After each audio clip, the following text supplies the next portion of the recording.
Você sabia que no dia 28 de novembro de 2021, no Observatório do Deserto de Atacama, uma sonda esquecida na verdade enviou um pacote de dados e até hoje ninguém consegue explicar de onde veio aquele sinal? A história saiu de forma irregular dos arquivos da instituição e chegou a poucos pesquisadores independentes. O arquivo tinha a autoria identificada como remetente desconhecido e o rastro terminava dentro do próprio centro de dados. O que vou narrar agora reúne depoimentos, extratos de protocolos e trechos da gravação íntegra que circulou por meses na clandestinidade até desaparecer de novo. Se existe algo que nesta noite muda a noção de segurança com que lidamos com a tecnologia, foi isso.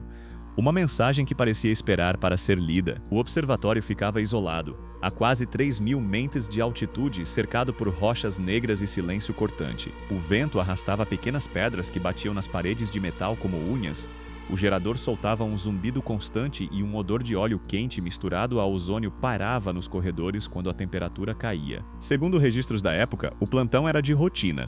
Uma equipe de manutenção revisava catálogos antigos, digitalizava fitas e reclassificava arquivos de missões encerradas. A líder do grupo era a doutora Helena Souza, 50 anos, astrobióloga, cabelo curto e mãos que já tinham consertado antenas em tempestades de areia. Estava lá Rafael, 32 anos, engenheiro de comunicações, conhecido por achar sinais onde ninguém mais encontrava, e Maria, 29 anos, estagiária de processamento de dados, que havia recém-chegado ao centro e tudo ainda lhe cheirava a metal novo. Eles vinham para passar a noite, tinham cafés quentes, luminárias de cabeça e pastas com etiquetas amareladas. O alvo era uma sonda lançada décadas antes, chamada Pioneira 9, que havia cumprido sua missão e sido arquivada em um rack de armazenamento frio, sob camadas de poeira e memórias. De acordo com registros internos, ninguém havia esperado nada daquela noite além de trabalho burocrático e limpeza de discos. O primeiro sinal foi facilmente explicável. Uma linha de telemetria que piscou de forma irregular às 2h47 da madrugada, que poderia ser uma falha no conversor ou uma flutuação no relógio. Rafael riu baixinho e disse interferência, como quem esvazia um balão de medo. Eles checaram cabos, reinstalaram módulos, limparam contatos. O som do vento batendo nas antenas se misturava com os cliques das teclas. Horas se passaram enquanto a equipe reconciliava sequência por sequência.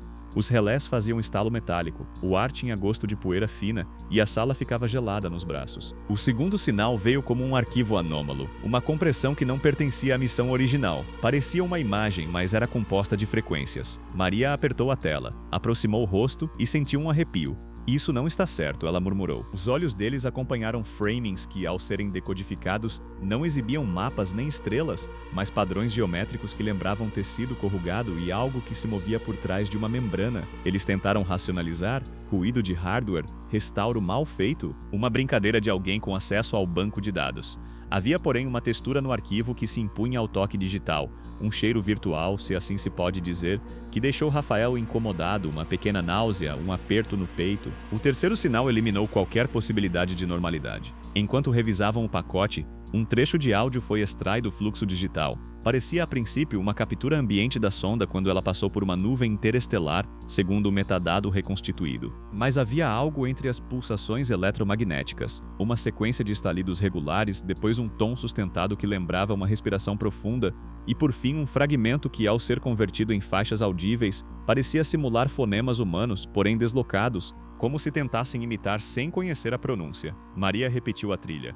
A voz, se é que se poderia chamar assim, dizia 3 sílabas curtas que soavam como vem, vem, vem, porém com um eco que não obedecia às leis do espaço. Rafael desligou o som e a sala mergulhou num silêncio absoluto, tão pesado que o zumbido do gerador parecia ter sido sugado para longe.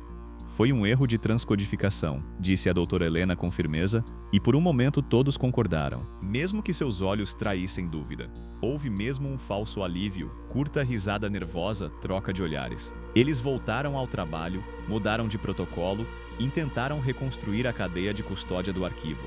A noite escorreu em pequenos episódios de desconforto, luzes que piscavam sem explicação, queda momentânea da alimentação que fez a sala perder a cor, um frio úmido que subiu pela pele e deixou arrepios. Às 5 da manhã, enquanto processavam as últimas camadas, a tela principal exibiu uma sequência de frames que nenhum deles conseguia chamar de neutra, uma paisagem de tonalidades violáceas, solo estéril e, ao fundo, uma colina com marcas que lembravam sulcos feitos por dedos largos. Aos poucos, algo se recortou contra o céu.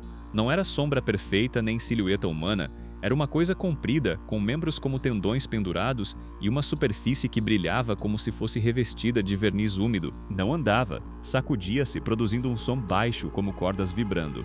Eles assistiram em silêncio e o silêncio novamente se fez pesado. A imagem está distorcida, balbuciou Rafael. Não há distorção, corrigiu Maria, com a voz tão fina que parecia quebrar. De repente, a figura estendeu algo que parecia uma haste, e a haste encontrou a lente virtual da sonda. A tela estourou em estática, e no monitor de backup surgiu uma escrita curta, em sinal encaixado entre linhas, remetente.0 pontos. A escrita não vinha de nenhum protocolo conhecido. O desespero escalou quando tentaram isolar o arquivo.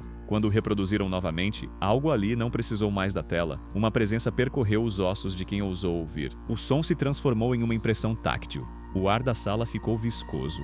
Os dedos formigaram, e a pele de todos cobriu-se de pequenos espinhos de medo. A doutora Helena tentou corajosa tão somente sacudir a lógica de volta. Temos que desconectar, disse. Houve correria para os painéis, tentativas de pull do cabo principal, portas que rangiam. E foi quando a primeira perda aconteceu. Rafael, que fora até a sala de servidores para puxar o backup físico, entrou em contato final por rádio. O que você viu? Disse Maria, a voz grossa. A resposta foi um som, e depois silêncio. Quando abriram a porta do servidor, ele não estava. O chão tinha marcas úmidas, como se algo tivesse escorregado. Havia um rastro que levava até a sala de antenas e se perdia no frio exterior. Aos pés dele, uma mancha brilhante como óleo seco e um fragmento de material que parecia tecido de luz, tão fino que quase não se via, como se alguém tivesse raspado a própria sombra. A doutora Helena caiu de joelhos e sentiu o estômago revirar. O controle viral da razão cedeu espaço à superstição. Tentaram chamar socorro, mas as comunicações externas falharam. As antenas ali, por ironia, acusavam um eco interno, um retorno de sinal que vinha do próprio perímetro do observatório. A gravação que restou do último contato de Rafael foi reproduzida por descuido por Maria no rádio de emergência. Nela, além de ruídos, havia um sussurro longo como uma maré. Palavras que queriam ser entendidas, mas pareciam compor um idioma de vibrações. Nós estamos em casa, parecia dizer o som. Porém não na entonação que se usa para consolar, era uma afirmação de posse. Um estalo percorreu os cabos, e no instante seguinte as luminárias apagaram de vez. No breu, algo se movia entre as antenas, e o ar cheiroso de ozônio azedou, como se algo queimasse lentamente. A doutora Helena segurou Maria pela mão. Sentiu a pele dela gelar, os dedos moles. Ouviam-se passos que não eram passos, uma circulação para lá e para cá, como se o edifício respirasse com mais de um pulmão. Quando a luz voltou, encontraram apenas vestígios. Um rack vazio, um disco queimado e uma cadeira caída com o cinto de segurança ainda afivelado. A área externa estava marcada por impressões que não correspondiam a pés humanos nem a rastros de animais conhecidos. Um material fino, semelhante àquela fibra de luz, pendia das antenas como teias. As imagens gravadas nos backups sobreviventes mostravam uma última cena, a lente da sonda refletindo uma forma que se inclinava sobre o equipamento, não para reparar, mas para tocar com dedos alongados que tremiam como juncos. A cena congelou numa fresta e a trilha de áudio sobre ela riu, uma risada que era um conjunto de harmônicos predatórios. Quem viu aquilo descreveu uma sensação de náusea e de frio que começava no pescoço e descia como uma sombra líquida. As autoridades chegaram dias depois e catalogaram os danos como perda por exposição eletromagnética e fuga de pessoal não autorizada. Arquivaram relatórios, redigiram termos que buscavam normalizar o inusitado. De acordo com os registros oficiais, Rafael simplesmente desapareceu e os demais sofreram choque. Houveram inquéritos que concluíram por erro humano e falha de segurança. Mas os arquivos que circularam entre pesquisadores independentes continham moredores que apontavam para outra coisa. Um remetente que resetava portas e se inseria em protocolos antigos, que aprendia imitações de fala e podia modular a percepção humana por meio de frequências. Uma das últimas linhas de código decodificadas, encontrada em um setor corrompido do disco, era mais parecida com uma assinatura do que com um endereço. Não havia nome de instituição, não havia paz, apenas um símbolo repetido como um pulso.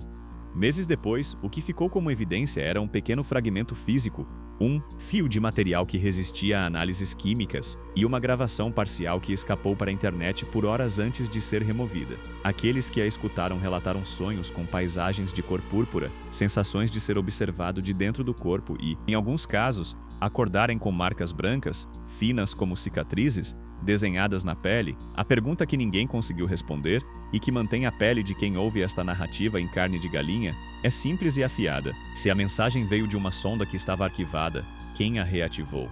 Se o remetente não era humano, Por que escolheu um aparelho construído por mãos humanas para se expressar? Os arquivos oficiais foram lacrados, as imagens que sobram são tremidas e as vozes que restaram ecoam como aviso. E se algum dia você ouvir, vindo de um aparelho antigo, um estalo que imita a respiração e diz estamos em casa, não responda,